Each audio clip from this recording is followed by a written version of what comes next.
Père, nous nous présentons à toi, Père, ce matin.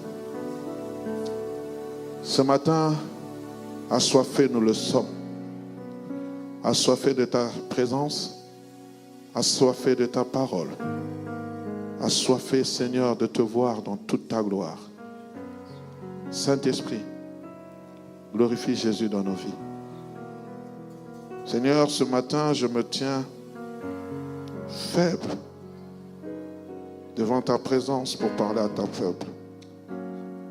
Seigneur, donne-moi les mots, les paroles. Certes, les écrits sont là, mais j'aimerais qu'à travers ces écrits, Père éternel, que tu me parles, que tu parles à un peuple, que tu parles à une génération ici présente. Seigneur, que les oreilles soient débouchées dans le nom de Jésus. Que l'entendement, Seigneur, puisse accepter ta parole avec empressement. Dans le nom de Jésus. Amen. Merci, chorale. Prière de vous rasseoir. Shalom, peuple de Dieu. Donc, je disais shalom, peuple de Dieu. Que le nom du Seigneur soit abondamment béni. Je suis dans la joie de me trouver parmi vous. Vous savez, chaque jour qui passe, c'est merveilleux que de voir le peuple de Dieu s'assembler. Avant d'entrer dans le vif du message que Dieu a déposé dans mon cœur, j'aimerais d'abord rendre gloire au Seigneur pour une chose merveilleuse qui s'est passée aujourd'hui. Vous savez, quelquefois nous prions, mais nous n'en rendons pas compte de ce que nous disons. J'étais en train de préparer le message depuis vendredi. Aujourd'hui, ce matin, mon épouse est sortie pour aller acheter quelques du pain pour les enfants, ce qui est nécessaire. Arrivé à l'alimentation du quartier, il y a eu un braquage. 2 individus sont entrés alors qu'elle était à la caisse et un a pointé une arme sur la caissière. Elle était tout juste à la caisse. Elle a vu cette arme devant. Elle est rentrée à la maison toute tremblante. Nous avons rendu grâce au Seigneur parce qu'il pouvait se passer quelque chose. Aujourd'hui, peut-être on n'entendrait pas parler d'elle. Peut-être parce que cet individu pris de panique aurait tiré sans s'en rendre compte. C'est pour cela, ce matin, alors que je suis venu, je préparais cet enseignement. J'ai dit, Seigneur, je mettrai cet enseignement en pratique. Je suis venu donner une action de grâce, une offrande d'action de grâce, pour dire merci au Seigneur pour ta protection. Merci Seigneur. Quelquefois on ne s'en rend peut-être pas compte. On peut le dire avec la bouche, mais je suis venu, je ne l'ai pas dit simplement avec ma bouche, mais je l'ai dit aussi en offrant, en apportant au Seigneur ma reconnaissance, ma gratitude, parce que je crois, frères et sœurs, qu'il y a des choses que Dieu fait au-delà même des paroles. Nous devons passer à l'action. Et c'est cet enseignement que je vais vous donner aujourd'hui. Ce Dieu qui a protégé mon épouse est ce même Dieu qui peut vous protéger. Mais lorsque Dieu te protège, apprends à lui donner une offrande d'action de grâce. Nous devons entrer dans cette dimension-là. Oui, vous pouvez acclamer le Seigneur pour sa protection.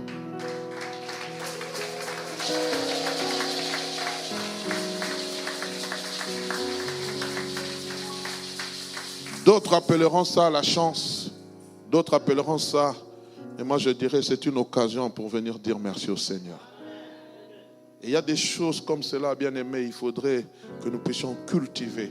Et c'est cette culture que j'aimerais aujourd'hui enseigner au peuple de Dieu. Je prie vraiment que le Saint-Esprit me donne les paroles nécessaires pour annoncer sa grâce. Le thème de mon message de ce soir, ou de ce midi plutôt, nous l'avons commencé la semaine passée, c'est la puissance de l'action de grâce. Mais là, aujourd'hui, je dirais la puissance de l'action de grâce en 3D, en 3 dimensions. La puissance de l'action de grâce, mettez le thème s'il vous plaît au tableau, en 3 dimensions. Et de ce fait, nous lirons 2 lectures qui se rapportent à un homme, un seul homme de la parole de Dieu, c'est le patriarche Noé. Nous sommes dans Genèse chapitre 8, le verset 18 à 22. Et ensuite, nous lirons Genèse chapitre 9, verset 8 à 17. Je reprends Genèse chapitre 8, verset 18 à 22. Vous y êtes? De toute façon, les écrits sont sur les écrans de télévision. La Bible dit ceci. Et Noé sortit avec ses fils, sa femme et les femmes de ses fils. Tous les animaux, tous les reptiles, tous les oiseaux, tous ceux qui se meuvent sur la terre, selon leur espèce, sortirent de l'arche. Noé bâtit un autel à l'Éternel. Il prit de toutes les bêtes pures et de tous les oiseaux purs. Il offrit des holocaustes sur l'autel. L'Éternel sentit une odeur agréable et l'Éternel dit en son cœur, je ne maudirai plus la terre à cause de l'homme, parce que les pensées du cœur de l'homme sont mauvaises dès sa jeunesse, et je ne frapperai plus tout ce qui est vivant comme je l'ai fait. Tant que la terre subsistera, les semailles et les moissons, le froid et la chaleur, l'été et l'hiver, le jour et la nuit ne cesseront point. Genèse chapitre 9, versets 8 à 17. La Bible dit ceci. Dieu parla encore à Noé et à ses fils avec lui en disant, voici, j'établis mon alliance avec vous et avec votre postérité après vous, avec tous les êtres vivants qui sont avec vous, tant les oiseaux que les bétails et tous les animaux de la terre.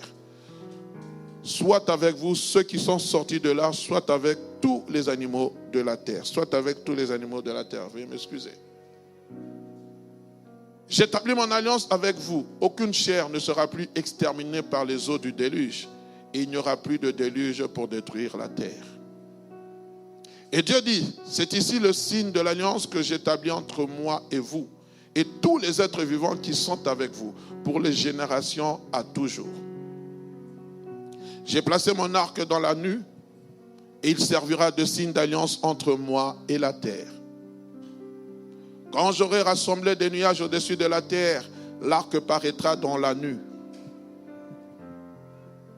Et je me souviendrai de mon alliance entre moi et vous et tous les êtres vivants de toute chair. Les eaux ne deviendront plus un déluge pour détruire toute chair. L'arc sera dans la nue. Et je la regarderai pour me souvenir de l'alliance perpétuelle entre Dieu et tous les êtres vivants de toute chair qui est sur la terre. Et Dieu dit à Noé, tel est le signe de l'alliance que j'établis entre moi et toute chair qui est sur la terre. Amen. Bien-aimés, connaissons tous cette histoire du déluge de Noé. Cela nous a même été raconté dans nos écoles alors que nous ne connaissions pas Christ. On raconte cela à nos enfants d'Écodim. Dieu avait décidé d'exterminer toute créature se trouvant sur la surface de la terre à cause de la méchanceté de l'homme.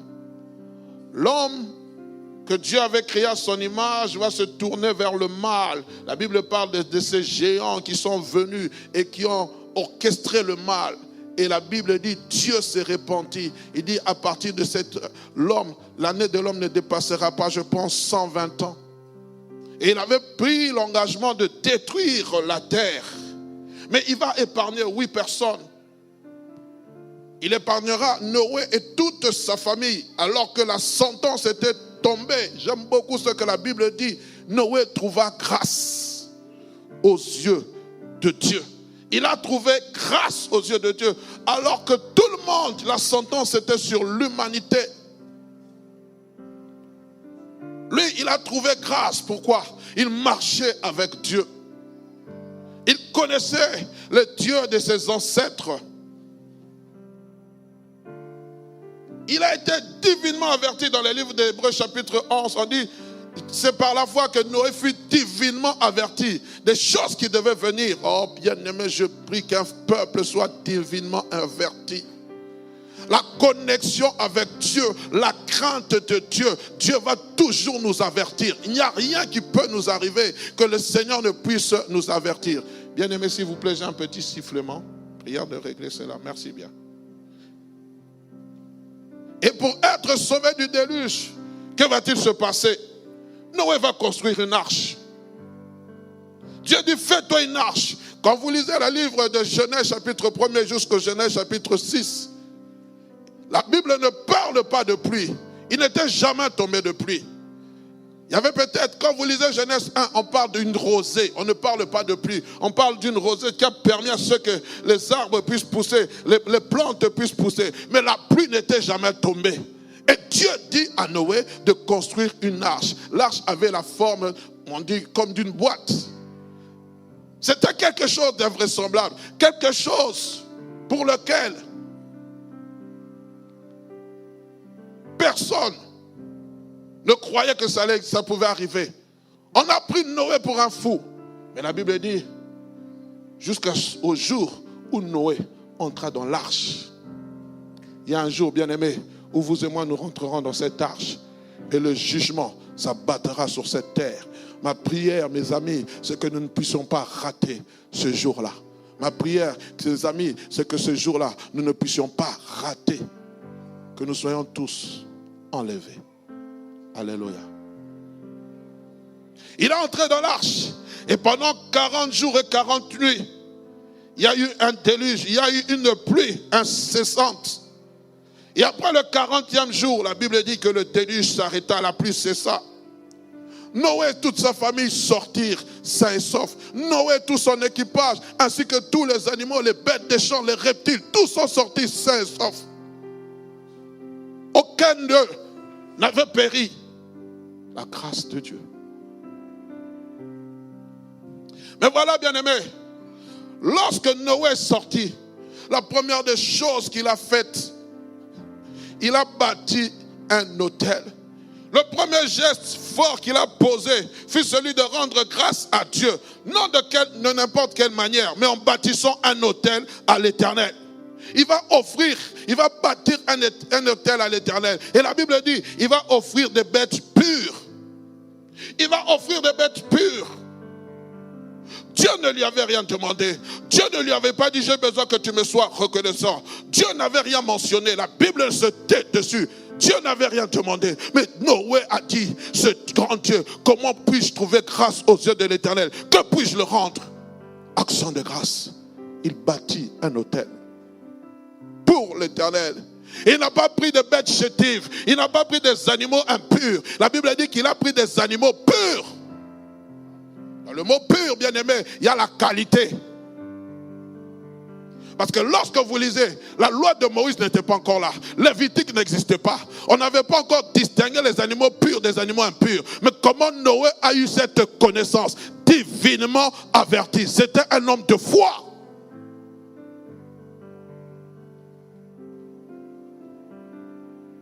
Sa foi a fonctionné.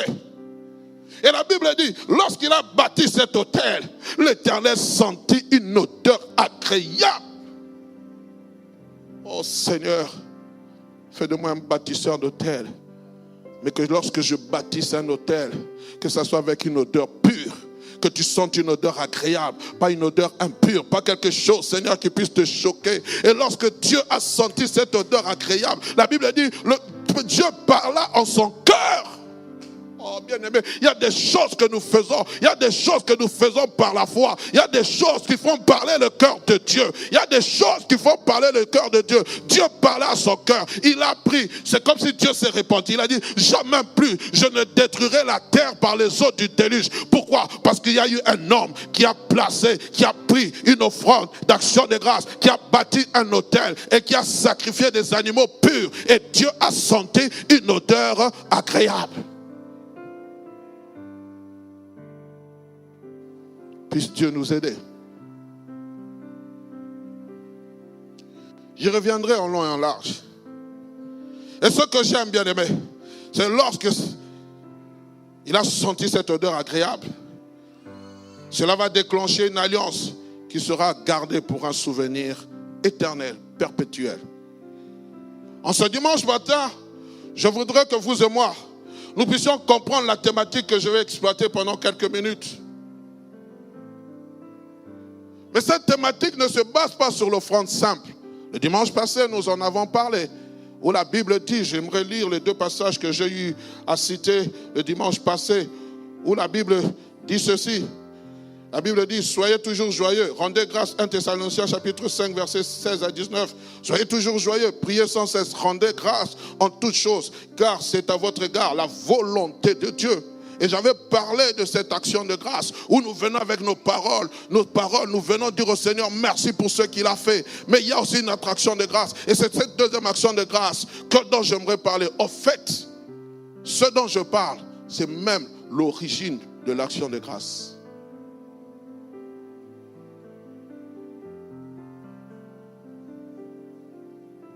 Et j'aimerais que nous puissions comprendre. Je parlerai, bien aimé, de cette action de grâce qui nous conduit à 3 dimensions que nous avons vues dans le livre de Genèse chapitre 8 et 9. La première dimension de cette offrande d'action de grâce, c'est celle d'offrir un sacrifice. Une offrande de sacrifice. C'est cette première dimension dont je vais exploiter. La deuxième dimension de l'action de grâce, c'est l'action de grâce de celui qui, les bâtisseurs d'autels, de ceux et celles qui savent bâtir des autels pour Dieu. Et la troisième dimension de l'action de grâce, c'est celle de la dimension qui établit, de l'établissement de l'alliance. Lorsque vous lisez le passage qui parle de Noé, Noé a rendu grâce à Dieu, mais son offrande, son action de grâce était un sacrifice. Deuxième des choses, il a bâti un autel. Il était le premier bâtisseur d'autel. Troisième des choses, il y a eu une alliance. Il y a eu un établissement d'alliance. Et j'aimerais vraiment parler de cette action de grâce qui nous amène à ces 3 dimensions. Parce que je crois, bien aimé, que c'est important que l'Église puisse vivre dans cette dimension-là, dans cette triple dimension. Est-ce que je peux recevoir de votre part un amen? Bien aimé, parlons de l'origine du mot action de grâce. Vous savez que la Bible a été écrite en deux langues traduites, l'hébreu et le grec. Le Nouveau Testament, c'est le grec. L'Ancien Testament, ça vient de l'hébreu. Alors, quand vous allez dans l'origine du mot action de grâce, en hébreu, cela veut dire Shelem. Shelem qui signifie simplement offrande de paix, récompense ou sacrifice pour alliance. Vous voyez déjà l'origine. Sacrifice pour alliance. Sacrifice pour alliance ou pour amitié. Sacrifice volontaire de remerciement. Sacrifice volontaire de remerciement. C'est ce que signifie l'action de grâce. Amen. Dieu, plus tard, quelques siècles plus tard, alors qu'il prend le peuple d'Israël, il amène dans le territoire promis. Ils sont en train de quitter l'Égypte. Dieu va établir des lois, il va établir des recommandations, il va établir des préceptes importants, bien-aimés. Et parmi ces préceptes importants, lorsque vous allez dans Exode chapitre 20, c'est là où on parle des 10 commandements. Nous sommes ensemble. On parle des 10 commandements. Et lorsque Dieu donne les 10 commandements, il va aussi donner des recommandations. Et l'une des recommandations, parmi les recommandations qu'il donnera, dans Exode chapitre 20, le verset 24e, écoutez ce qu'il est dit. Dieu parle à Moïse, il lui donne une recommandation. Il dit ceci: tu m'élèveras un autel de terre sur lequel tu offriras tes holocaustes et tes sacrifices d'action de grâce. Tes brebis et tes bœufs. Partout où je rappellerai mon nom, je viendrai à toi et je te bénirai. Tu m'élèveras. C'est une recommandation venant de la part de l'Éternel. Dieu dit, tu m'élèveras quoi? Un autel sur lequel tu offriras tes holocaustes, tes sacrifices. Il n'a pas dit des holocaustes, tes holocaustes. Ça doit venir de toi. Tes sacrifices d'action de grâce, tes brebis, tes bœufs, partout où je rappellerai mon nom. Je viendrai à toi et j'aime cela. Je te bénirai. Mais Abraham était déjà béni. Moïse était déjà béni parce qu'il faisait partie de la postérité d'Abraham. Mais Dieu lui dit, quand tu vas faire ces choses, partout où tu seras, tu rappelleras mon nom. Moi je viendrai et je ferai quoi? Je te bénirai. Est-ce que tu comprends ce que je suis en train de te dire? Bien-aimés, nous devons savoir ceci. La puissance de l'action de grâce est intimement liée à la puissance de l'offrande. La puissance de l'action de grâce est intimement liée à la puissance de l'offrande. Je veux vous amener dans cette dimension où vous devez comprendre, bien-aimés, l'importance de l'offrande. Je ne parle pas d'offrande, non, je parle du sacrifice de l'offrande, d'une offrande sacrifice que nous sacrifions. Et je veux amener ça même en parlant de Jésus-Christ. Parce que nous devons comprendre, frères et sœurs, qu'il y a des offrandes qui sont des offrandes de sacrifice. Au départ, bien-aimés, l'action de grâce, c'est-à-dire le remerciement ou la gratitude, était accompagnée d'une offrande. D'où son importance pour nous, Église, de restituer ce qui faisait la force de l'action de grâce, c'est-à-dire l'offrande. Une fois, je parlais avec un serviteur de Dieu qui me disait, quand je voyage, je rentre dans mon pays, chaque fois j'amène une offrande d'action de grâce. On a pris les avions, on s'est baladé, rien ne nous rassurait qu'on allait arriver. Mais je viens dire merci au Seigneur. Je ne lui dis pas simplement merci comme ça. J'amène mon offrande d'action de grâce. J'étais allé une fois en République démocratique du Congo. Il y a une certaine église qui ont un jour où ils ont appelé ça Accent Mungu. Merci Seigneur. Ils viennent simplement louer et adorer Dieu pour ses hauts faits, pour ce qu'il a fait. Ils ne viennent pas demander quelque chose.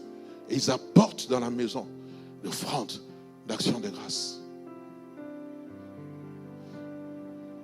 Bien-aimés, nous devons joindre nos paroles de remerciement tout en posant des actes. Ce fut le cas de Noé.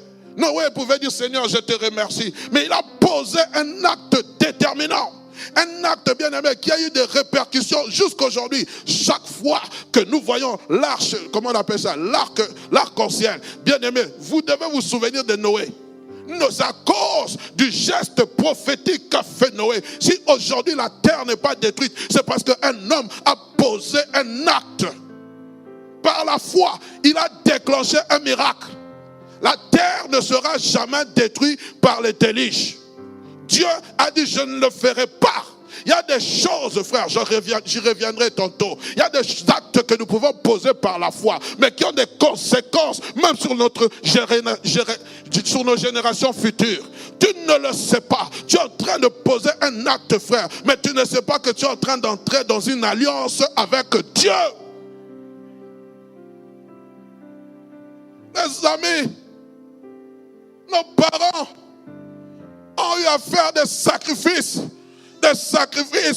pour avoir un poste, des sacrifices dresser des autels, mais ces autels ont conduit la malédiction dans nos vies. Combien n'avons-nous pas délivré des personnes lorsqu'ils sont venus à Jésus-Christ? Quand tu es en train de les délivrer comme ça, c'était un sacrifice vivant. On l'a sacrifié. Pourquoi, frères et sœurs? On a dressé des autels par nos aïeux, mes amis. Mais nous sommes enfants de Dieu. Quand nous dressons des autels, quand nous bâtissons des autels, c'est pour la vie, c'est pour la bénédiction des générations futures.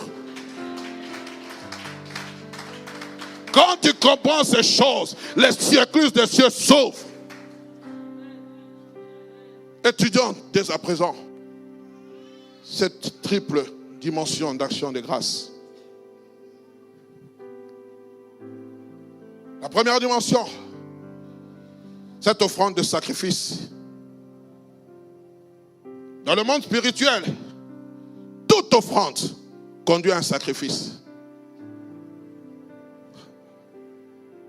Je me souviens, j'en parle, j'étais petit, mais cette image m'est restée. Je suis né, je ne suis pas né avec un défaut corporel. Il s'est passé un accident dans ma vie, je pense que j'avais une année et quelques. Ce qui m'avait conduit à la paralysie tout le côté gauche.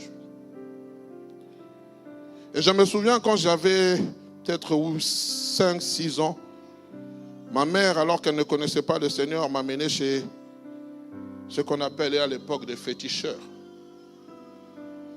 Et le féticheur, lorsqu'elle venait, elle lui donnait de l'argent, elle venait avec une poule blanche. Oui, j'en parle aujourd'hui librement parce que le Seigneur nous a délivrés de tout ça.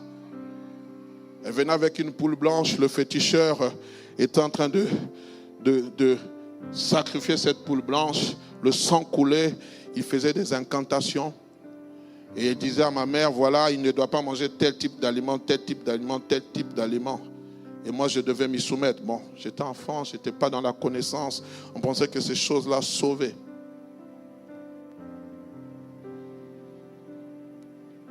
Pourquoi j'en parle? Pour vous dire, bien aimé, dans le monde spirituel, toute offrande conduit à un sacrifice. On ne peut pas offrir sans sacrifice. Comprenez? Tout sacrifice se fait sur un autel.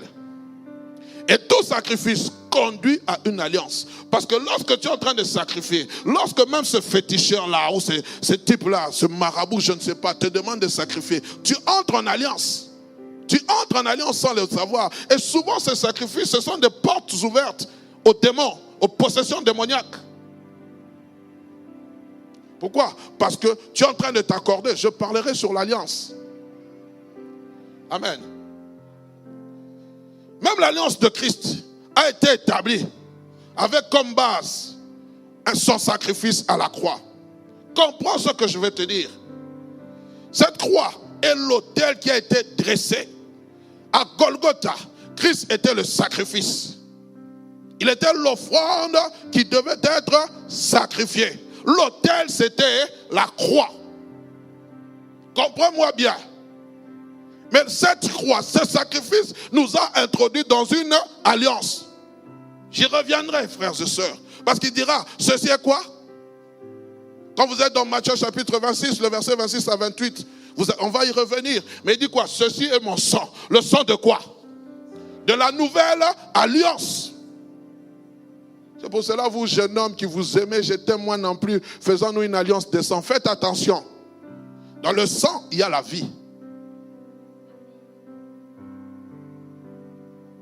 Amen. En fait, l'alliance que Christ a passée avec l'humanité repose sur son sacrifice. C'est le départ, j'aimerais qu'on se comprenne, c'est le départ, le fondement de toutes choses. Jean chapitre 3, le verset 16, la Bible dit, car Dieu a tant aimé le monde qu'il a donné son fils. En fait, quand on dit il a donné, ce n'est pas qu'il est venu, il a donné, il a dit tiens, je te donne. Non, il a offert en sacrifice. Il a offert en sacrifice. Donner, c'est en français. Mais la véritable racine du mot donner, ce n'est pas simplement dire je vous donne. Non, il a offert en sacrifice. Il a donné, il a offert en sacrifice son fils. On est ensemble? Comme je le disais, bien aimé, le sacrifice c'est le point de départ. Et ceux qui donnent la valeur au sacrifice, c'est l'offrande. Quand je sais valoriser cette offrande, ça donne la valeur au sacrifice. C'est pour cela, frères et sœurs, David a dit, je ne donnerai à l'Éternel quelque chose qui ne me coûte rien. Même ton 1 euro que tu donnes, si tu ne sais pas le valoriser, je donne un montant comme cela. S'il n'a pas de la valeur, même le 1 euro que nous donnons à nos enfants à l'école, si ça n'a pas de la valeur à tes yeux, ça n'aura pas de la valeur devant l'Éternel. On a parlé de ces personnes qui venaient donner. Jésus-Christ, regardez, il a dit tous ont donné de leur superflu, mais cette femme a donné de son nécessaire. Pourquoi? Parce que cet argent qu'elle donnait avait de la valeur aux yeux de Dieu. Mais les autres, ils donnaient ce qui était superflu. Même bien qu'ils donnaient beaucoup, ça n'avait pas de la valeur à leurs yeux. Même si ton adoration que tu es en train de produire pendant le culte, si tu ne sais pas la valoriser, devant Dieu, elle n'aura pas de valeur. C'est pour cela, frère, même nos attitudes nous accusent. Quand tu adores, ton adoration là, ton attitude accuse. Quand tu loues, ta louange t'accuse toi-même. Je suis en train de te dire la vérité. Tu ne valorises pas, tu tu ne valorises pas ton adoration, tu ne valorises pas ta louange, tu ne valorises pas ce qui sort de ta bouche. Toi-même, tu es en train de désacraliser. Mais Dieu ne va pas accepter cette offrande. On est en train d'adorer, tu es comme ça. Tu regardes. Oh, non, les amis, nous devons nous imprégner de la présence de Dieu. Être dans la présence de Dieu. Bannir toute distraction. Prendre les dispositions déjà à partir de la maison. Quand je viens dans la présence de Dieu, Seigneur, je veux dire que lorsque je sors, que tu dises qui m'a touché. Puisse Dieu nous aider à comprendre la dimension du sacrifice. Pourquoi? C'est le sacrifice, bien-aimé, qui donne la valeur au reste. C'est le sacrifice. Le sacrifice est le point de départ. C'est pour cela, pour que le salut ait de la valeur, il fallait un sacrifice de valeur.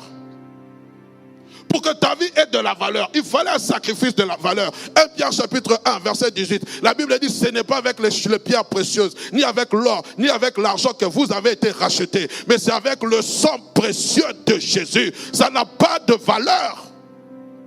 Tout sacrifice qui n'a pas de valeur aura comme conséquence autre chose.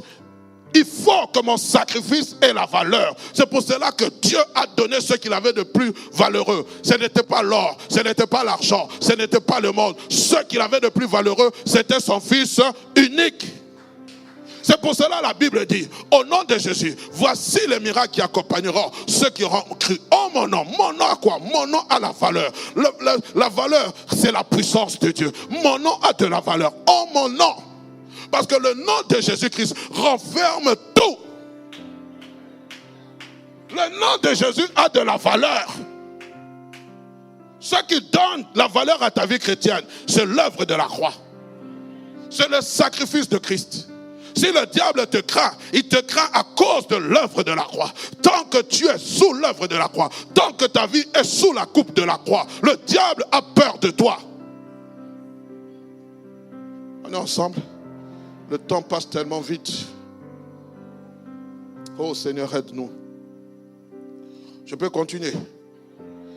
Bien-aimé, c'est le sacrifice qui nous introduit dans l'alliance. Le sacrifice de Christ nous introduit dans son alliance. Une alliance, c'est quoi? Une alliance, c'est un accord. Une alliance, c'est aussi un lien que l'on établit entre deux parties.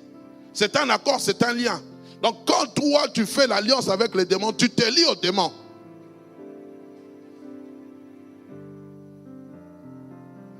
C'est un accord. Mais ce n'est pas un accord entre une partie.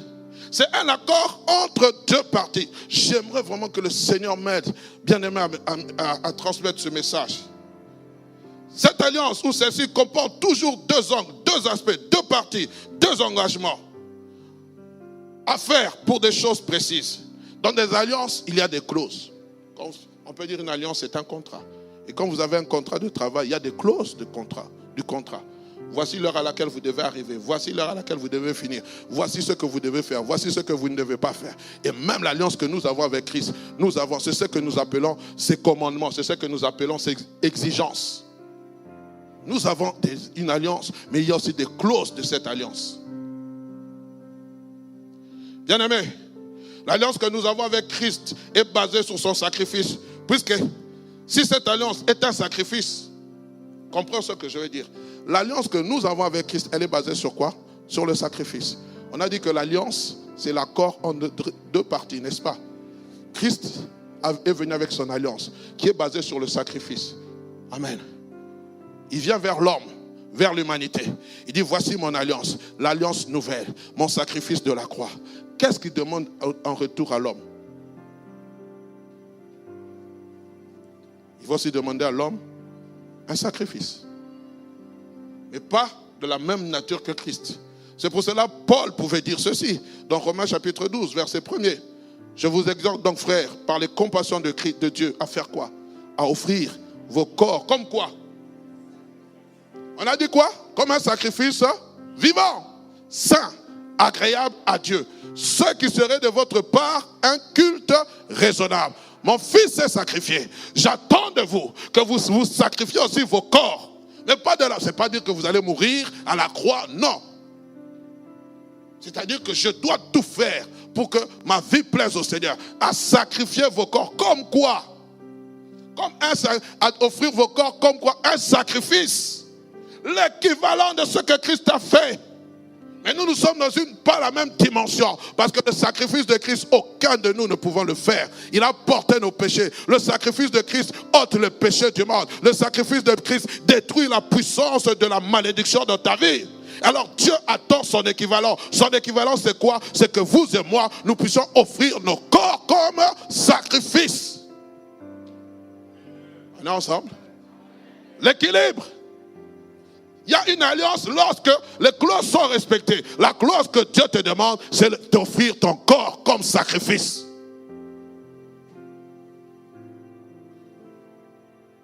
Alléluia. C'est le premier sacrifice que Dieu attend de nous. Il attend de nous quoi? Nos vies qui doivent lui être entièrement dévouées. Sur ce point, j'espère que nous sommes entièrement d'accord. C'est pour cela qu'il y a des gens qui viennent, pasteur, je ne comprends pas, ma vie ne marche pas, ma vie ne marche pas. Est-ce que ta vie est offerte comme sacrifice aux yeux de Jésus? Lisez l'histoire d'Abel et Caïn. Qu'est-ce qui s'est passé? La Bible dit, Dieu regarda Abel, puis il regarda son offrande. Il regarda Caïn, puis il regarda son offrande. La première des choses, avant que Dieu accepte ton offrande, c'est que toi-même, tu sois une offrande vivante. Que nous soyons une offrande vivante. C'est pour cela le culte, lorsque nous venons rendre culte à Dieu, chaque dimanche, chaque fois que nous en avons l'occasion, même le mercredi, même le vendredi, frères et sœurs, la première des choses que nous commençons par offrir, c'est nos corps, nos vies. Ce n'est pas notre argent, ce n'est pas nos avoirs, c'est nous-mêmes, nous nous offrons à Dieu. Et alors, ensemble, nous faisons monter une odeur agréable, un parfum de bonne odeur aux yeux, aux narines de l'Éternel. Dieu peut t'approuver même avant d'avoir fait une offrande.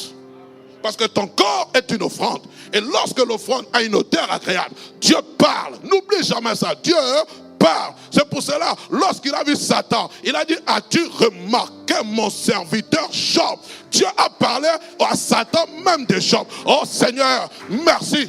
Parce que je crois que tu peux aussi parler d'un homme en sérieux, même devant le diable. Il a dit, as-tu remarqué? Mais Satan lui a dit, non, c'est à cause des biens matériels. Non, non, Job ne me sert pas à cause des biens matériels. Job me sert parce que sa vie est une offrande agréable. Et si Dieu encore est venu bénir Job, c'est parce que Job n'a péché en rien. Il a dit, retour à l'expéditeur. Il lui a donné au centuple tout ce que Job avait. Frères et sœurs, je crois, frères et sœurs, lorsque ta vie est agréable à Dieu, Dieu peut même te bénir matériellement. Donne-moi un amen de gloire, je te parle.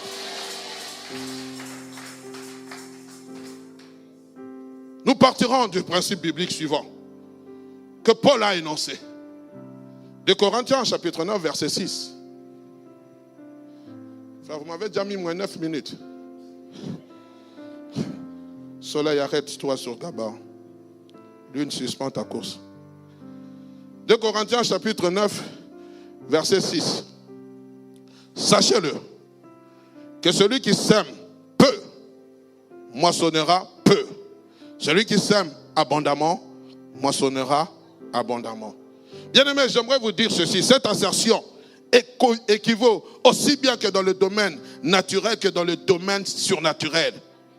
Moins de sacrifices, moins de résultats. Plus de sacrifices, plus de résultats. Ça, c'est un principe que nous ne pouvons pas nier.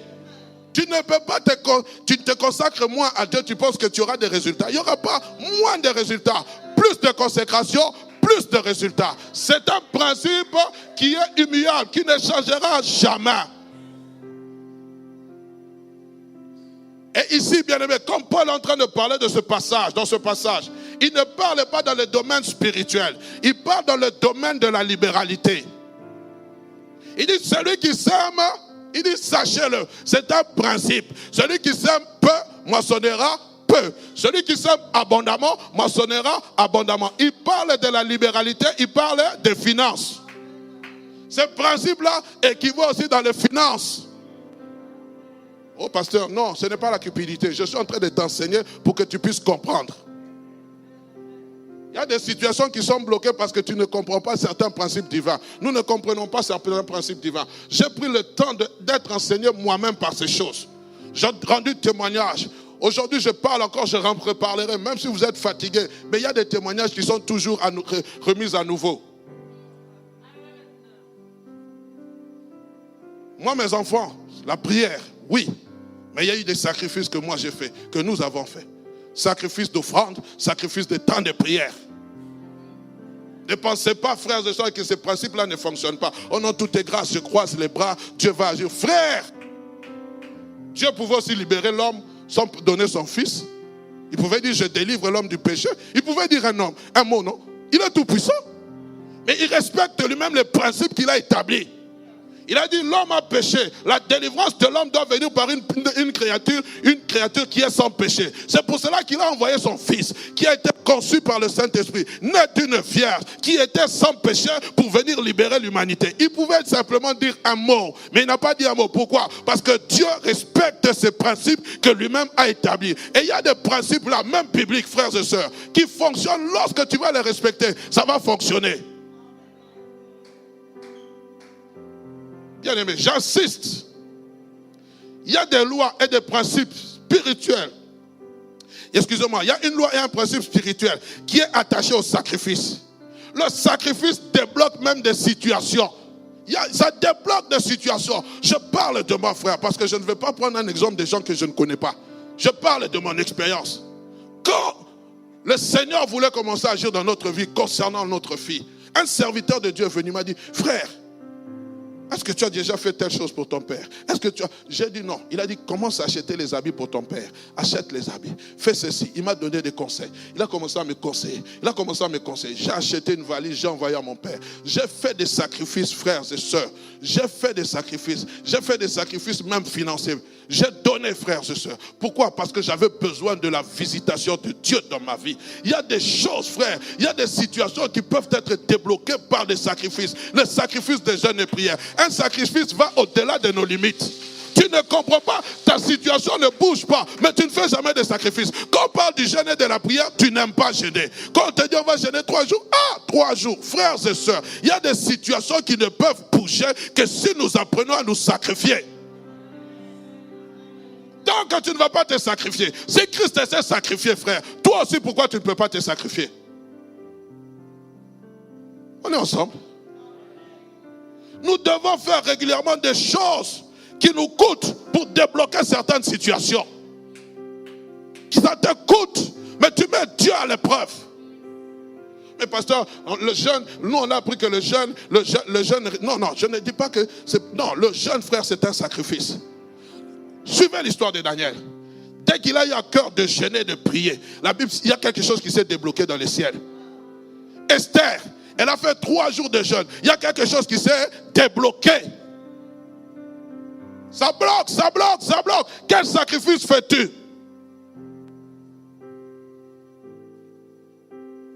Pour débloquer la situation de l'humanité face au péché, il y a eu le sacrifice de Christ. Le sacrifice de Christ a débloqué la situation du péché.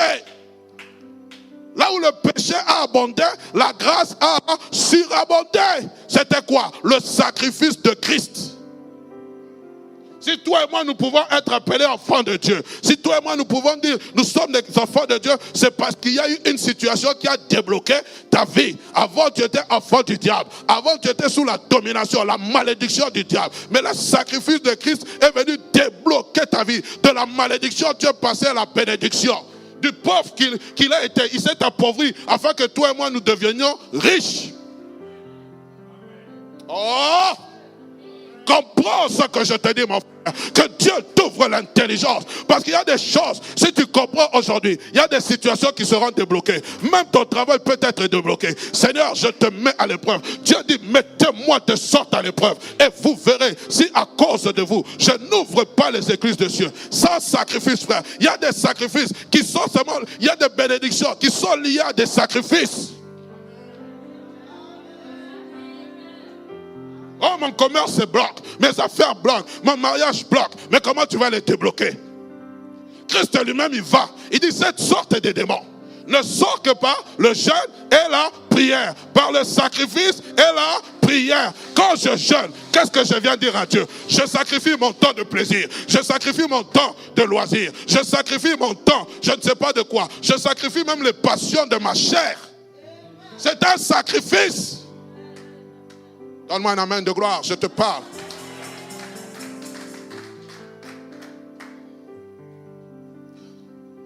L'action de grâce provoque la manifestation de la puissance de Dieu. Quand tu sais rendre grâce à Dieu, tu es en train d'anticiper certains événements futurs. Tu es en train d'anticiper. L'action de grâce anticipe certains événements futurs. Mais ce que j'aime, l'action de grâce, lorsque tu rends grâce à Dieu, Dieu va encore mettre à ta disposition quelque chose. Parce que toute action de grâce provoque une autre action de grâce. Quand tu sais dire merci au Seigneur, quand tu sais lui rendre grâce, Dieu reviendra au rendez-vous. Écoutez, j'ai toujours été étonné.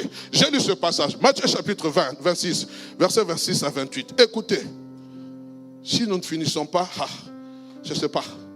Quand la Bible dit ceci, pendant qu'il mangeait, on parle de Jésus. Pendant qu'il mangeait, Jésus prit du pain et après avoir rendu grâce, il a fait quoi? Il rompit et donna aux disciples en disant, prenez et mangez, ceci est mon corps. Il prit ensuite une coupe. Après avoir fait quoi? Rendu grâce. Il leur donna en disant, buvez-en tous, ceci est mon sang, le sang de l'alliance qui est répandu pour plusieurs pour la rémission des péchés. Mettez-moi le verset 29e, je ne l'ai pas mis. Écoutez le verset 29e. Écoutez ce que Christ dit. Verset 29, s'il vous plaît. Je vous l'ai dit, je ne boirai plus désormais de ce fruit de la vigne jusqu'au jour où j'en boirai du nouveau avec vous dans le royaume de mon Père. Bien-aimé, je suis en train de réfléchir. Quand nous, humainement parlant, réfléchissons terre à terre, l'alliance est toujours établie après un sacrifice. Le sacrifice, il y a le sacrifice, après vient. Mais Christ est en train de parler d'une alliance, il est en train d'établir une alliance alors qu'il n'a pas encore été sacrifié. Qu'est-ce qui garantissait que cette alliance allait fonctionner puisque la personne qui était en train de parler de cette alliance était encore vivante? Et il dit au verset 29, je vous l'ai dit, je ne boirai plus désormais de ce fruit jusqu'au jour où j'en boirai de nouveau avec vous dans le royaume de Dieu. Qu'est-ce qui garantissait que Christ allait ressusciter? Qu'est-ce qui garantissait? Christ, l'action de grâce. Il prit le pain et la coupe. Il rendit grâce. Il y a des actions de grâce anticipées que tu peux faire dans ta vie. La situation, tu dis, Seigneur, je te rends grâce. Ce n'est pas parce que tu as vu la main de Dieu, tu viens, tu dis, Seigneur, je te rends grâce. Non, avant même de voir la main de Dieu, tu provoques Dieu à agir. C'est dans le domaine de la foi. Seigneur, je te rends grâce. Je te rends grâce.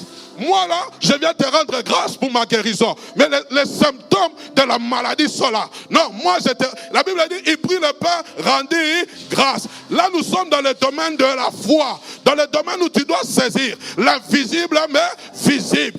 Oh, mais tu ne vois rien. Je te rends grâce pour mon mariage. Je te rends grâce. Je viens te donner une action de grâce. Je rends grâce pour où est le fiancé? Il n'est pas là. Je te rends grâce pour ma femme. Où est la femme? Elle n'est pas là. Je te rends grâce pour mes enfants. Mais où est le médecin dit, je crois que cette action de grâce là va débloquer les situations les plus compliquées. Donne-moi la main de gloire. Je suis en train de te parler. Je suis en train de te dire, ton action de grâce va provoquer Dieu. Dieu sera au rendez-vous avant que toi tu ne sois. J'aimerais dire à quelqu'un, lorsque Christ a rendu grâce à Dieu, Dieu était au rendez-vous avant que Christ ne soit mis dans la tombe. Je dis à quelqu'un, Dieu sera au rendez-vous avant que toi tu ne sois là. Nous sommes dans le domaine de la foi. Oh, je n'ai pas compris.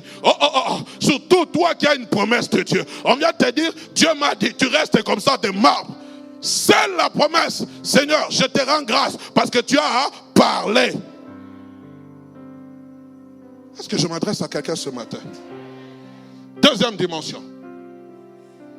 La dimension d'être un bâtisseur d'autel. Revenons au cas de Noé, rapidement. La Bible dit, Noé bâtit un autel à l'Éternel. Il fut le premier à bâtir un autel à l'Éternel pour lui offrir des sacrifices. En érigeant cet autel, Noé a accompli un geste prophétique. Un geste prophétique. Il a annoncé plus tard qu'il y a un autel qui serait bâti, l'autel de la croix. Remarquons ceci. Dieu n'a pas demandé à Noé de lui bâtir un autel. Dieu ne lui a rien dit. Mais Noé a dit, que puis-je rendre à l'Éternel? Comment rendre à l'Éternel ma reconnaissance? Bâtissons-le un autel. Directement. Oh, j'aime beaucoup l'histoire de cet homme qui s'appelle Jacob. Lorsqu'il a eu la vision de Dieu, les cieux se sont ouverts. Il a vu l'échelle monter et descendre. Il a dit, ce lieu est redoutable. Mais la Bible dit, il va bâtir un autel. Le chevet, il va bâtir, il va y verser de l'huile. Il dit, si Dieu est avec moi, si l'Éternel me ramène de lieu où je suis venu, s'il me ramène en bonne santé, je lui donnerai la dîme de tout ce que je possède. Mais Jacob, quand il partait, est-ce qu'il avait l'argent? Non. Mais quand il est arrivé au pays de son beau-père là-bas, la Bible dit Jacob sema. Il a semé. Je ne sais même plus si c'est Jacob ou Isaac. Isaac sema. Il a semé.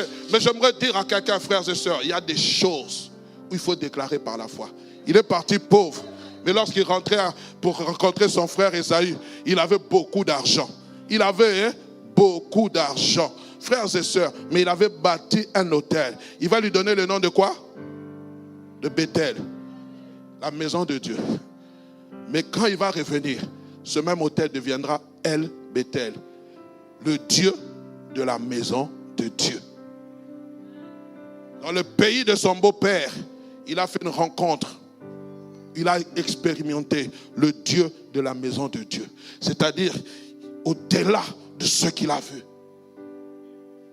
Les amis, il a dit si, il a dressé, je parlerai de l'autel rapidement, bien-aimé. L'autel représente le lieu du sacrifice ou de l'offrande. L'autel, c'est une fondation spirituelle qui influence soit positivement, soit négativement la vie d'un individu, d'une famille, d'un peuple. La force de l'autel repose sur deux choses. La première des choses, rapidement, elle dépend de l'autorité spirituelle au nom de laquelle elle est bâtie. La Bible dit ceci, j'aime la Bible. La Bible dit, Noé bâtit un autel en quoi? À l'Éternel. Il n'a pas bâti l'autel au nom d'une famille. À l'Éternel. La puissance de cet autel reposait sur le nom de l'Éternel. La puissance de ton autel, la force de ton autel va reposer sur le nom de Jésus. Et doit reposer. La deuxième des choses. La force de l'autel repose sur le genre de sacrifice que tu fais. Les autels, frère, on parle de cette histoire de Baal et d'Élie. Il y avait eu un autel. Ils avaient leur autel, Élie avait son autel. Ils ont invoqué le Dieu de Baal. Mais j'aimerais vous dire, le Dieu de Baal est exaucé. Mais ce jour-là, on a dressé un autel qui était plus fort que le Dieu de Baal. Et le Dieu de Baal ne pouvait plus descendre par le feu. Les amis, l'autel attire la présence de Dieu. L'autel dégage la puissance de Dieu. Quand tu sais bâtir un autel avec des bons sacrifices, Dieu descend, il consume l'holocauste. Bien-aimé, l'autel est une clé qui ouvre les portes qui sont fermées. L'autel est un point de connexion entre le ciel et la terre, entre le divin et l'humain. Lorsque toutes les directives sont bloquées et que tu ne sais pas toujours comment viendra l'accomplissement de la promesse que Dieu t'a fait, cela signifie à un moment donné que tu dois bâtir un autel. Tu dois bâtir un autel pour que le peuple de Dieu revienne à Dieu. Élie devait bâtir un autel. L'autel, c'est un sacrifice. Nous devons être des bâtisseurs d'autels, frères et sœurs. Dans ta vie, les enfants vont recommencer les cours. Je viens bâtir un autel pour mes enfants. Je viens bâtir un autel pour ma famille. On est ensemble. Donne à Dieu quelque chose de différent. Quelque chose que tu ne lui as jamais donné. Élever un autel pour Dieu, c'est lui donner quelque chose qui nous coûte. Il dit, tu élèveras un autel en mon nom. Il a dit cela, c'est-à-dire tu donneras quelque chose qui te coûte. Il a parlé de tes brebis, de tes sacrifices d'action de grâce. Oh Seigneur.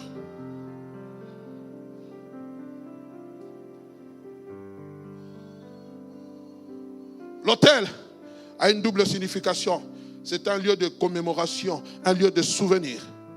Mais c'est aussi un lieu de rencontre ou un lieu d'action de grâce. C'est un lieu de souvenir. Lorsque vous voyez toutes ces personnes, les patriarches qui ont bâti des autels, ils ont toujours donné un nom à l'autel. Un lieu de souvenir, un lieu de rencontre. Je n'aurai pas le temps de parler des 3 choses qui font la particularité de l'autel, mais j'en parlerai d'une.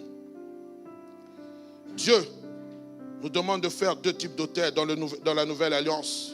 Lorsque vous êtes dans Hébreux chapitre 13, verset 16, il dit « Et n'oubliez pas la bienfaisance et la libéralité, car c'est à de tels sacrifices que Dieu prend plaisir. » La bienfaisance et la libéralité. La libéralité, c'est le fait de donner. Il dit « C'est à de tels sacrifices que Dieu prend plaisir. » On est ensemble. Lorsqu'on devient bâtisseur d'autel, nous savons attirer les faveurs de Dieu. Dieu sent toujours une odeur agréable. Pourquoi? Parce que je suis en train de sacrifier ce que j'ai de plus cher. Je donne à Dieu ce que j'ai de plus cher.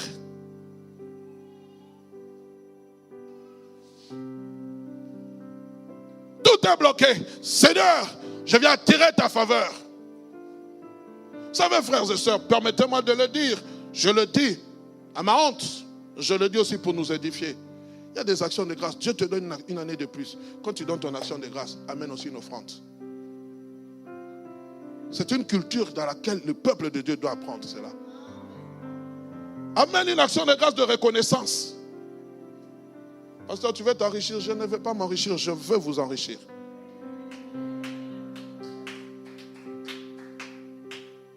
Je veux que nous puissions comprendre qu'il y a des situations qui peuvent être débloquées lorsque nous savons donner. Je ne parle pas de l'offrande, je parle de l'offrande de sacrifice. C'est pour cela que je profite de cette occasion pour ouvrir une brèche. Chaque premier dimanche du mois, on appelle ce qu'on appelle l'offrande des prémices. Non, ça doit être l'offrande des sacrifices d'action de grâce.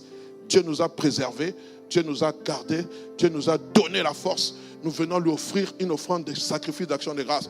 Et j'aimerais aussi que nous avons des enveloppes où on écrit ces choses. Il faut que ça soit mentionné. L'enveloppe que j'ai donnée, j'ai écrit offrande de sacrifice. 1, pour nos 20 ans de mariage. 2, pour le fait que Dieu ait gardé ma famille. Frère, nous devons entrer dans cette dimension-là. Il faut que l'Église apprenne. Dieu ne pourra donner qu'à celui qui sait donner. La 3e dimension, nous allons clôturer par là. L'établissement de l'alliance. J'aime ce que la Bible dit dans Genèse chapitre 8. Genèse chapitre 9, verset 8. J'aime cela. Mettez-moi le verset 8e de Genèse. La Bible dit, j'aime ça. La Bible dit ceci. Dieu parla encore. Jésus. Il n'a pas parlé une fois. La Bible dit, Dieu parla encore à Moïse et à ses fils. Pourquoi Dieu a parlé? Parce qu'il y a eu un sacrifice. Parce qu'on a dressé un autel. La Bible dit, Dieu parla encore. Oh, je prie que Dieu puisse encore venir te parler. Tu l'as fait tellement plaisir qu'il revient encore te parler pour confirmer ce qu'il t'a dit. Dieu parla une seconde fois à Noé à cause du fait qu'il a bâti un autel de sacrifice d'action de grâce. Il va libérer un message, pas n'importe quel message. Il va traiter avec lui une alliance perpétuelle avec la terre. Frères et sœurs, à cause du geste de Noé, toi et moi là, toi et moi, nous tous ici, même les oiseaux, même les serpents, même les lions, même la girafe, même l'hippopotame, même le scorpion sont épargnés des déluges. Est-ce que tu comprends ça? À cause d'un geste. La Bible a dit, il traita une alliance perpétuelle, pas seulement avec Moïse, mais avec la terre. Il y a des choses que tu fais là. Il y a des alliances que tu vas traiter avec des générations. Tes enfants, les enfants de tes enfants ne comprendront pas. Mais ils ne savent pas qu'ils sont entrés dans une alliance à cause de toi.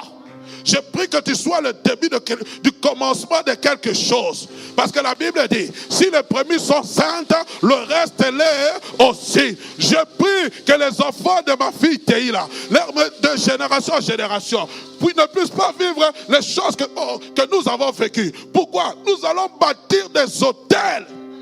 qui vont parler des autels de souvenirs, des autels qui vont aller de génération en génération.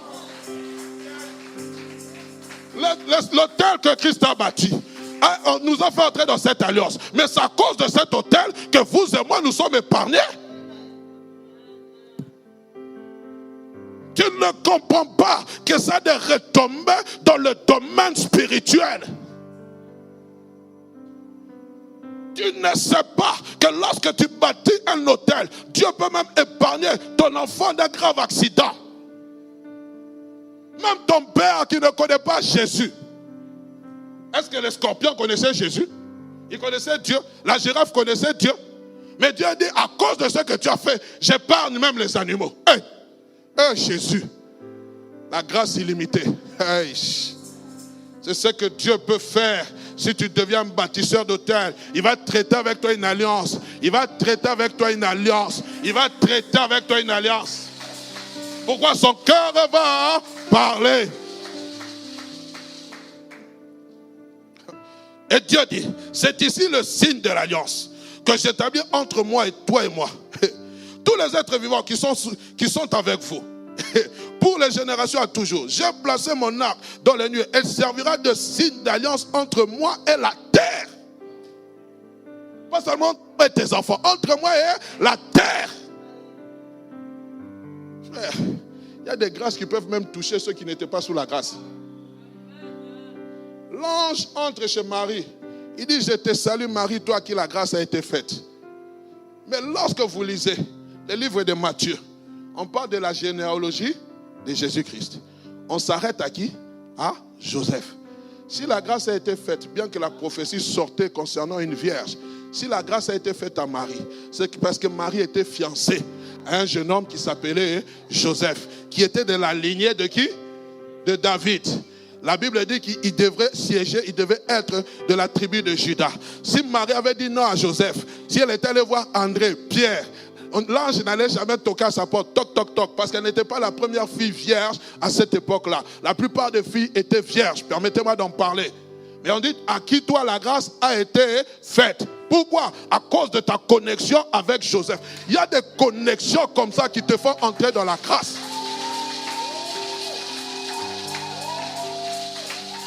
Tu ne comprends pas. Dieu te visite, non à cause de toi. Il te visite parce que tu es en connexion avec quelqu'un.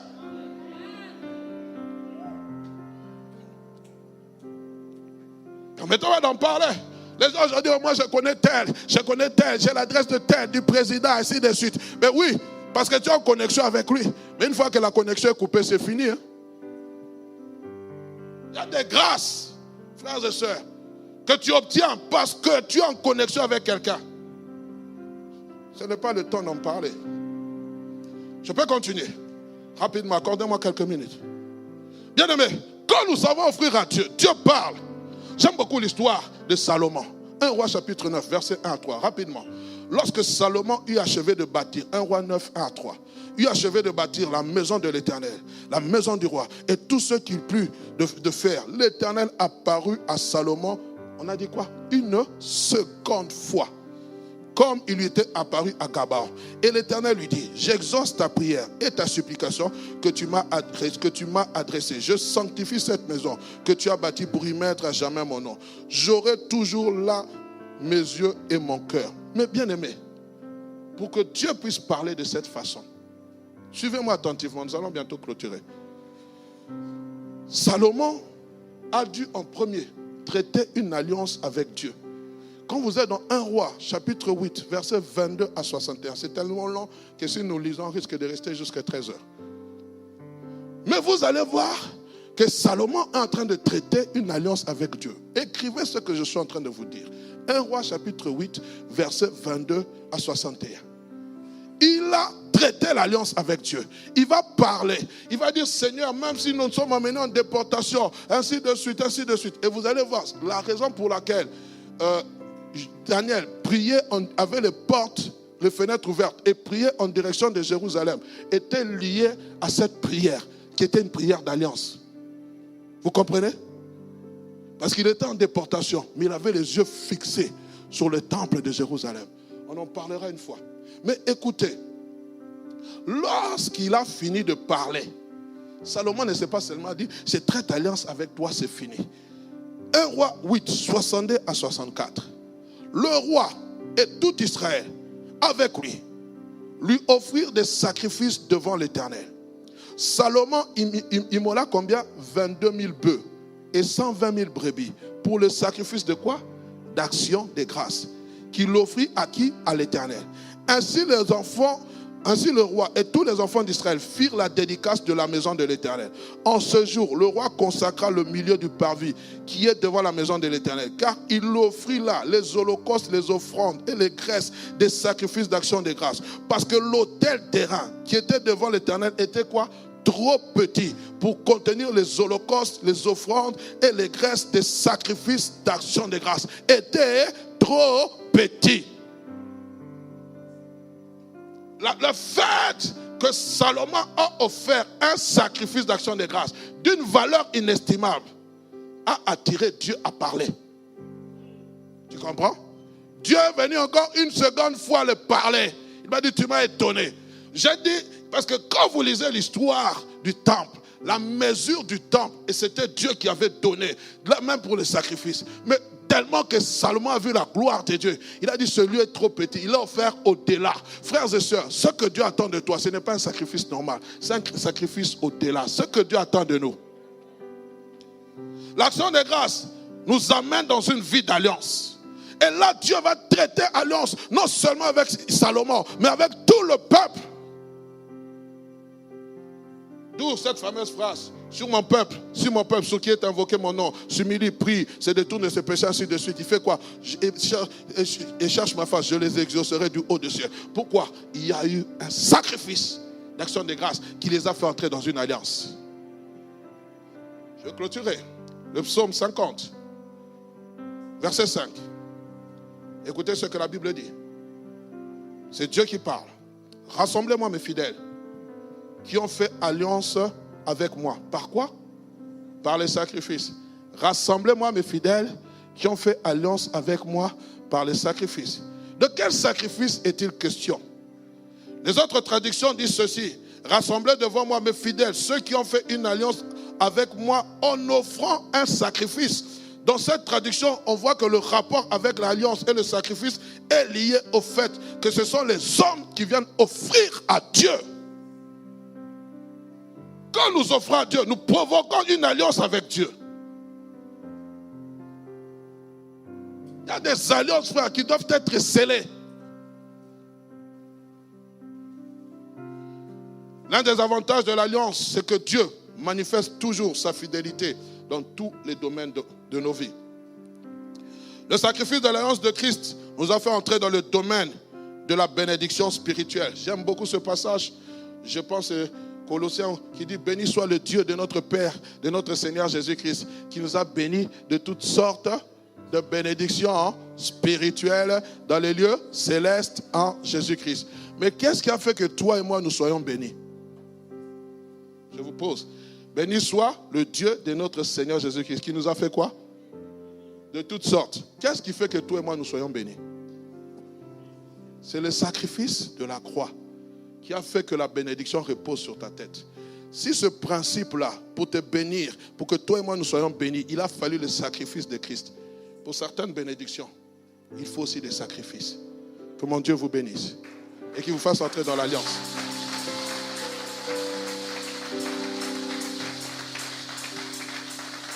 Oui, tu peux l'acclamer.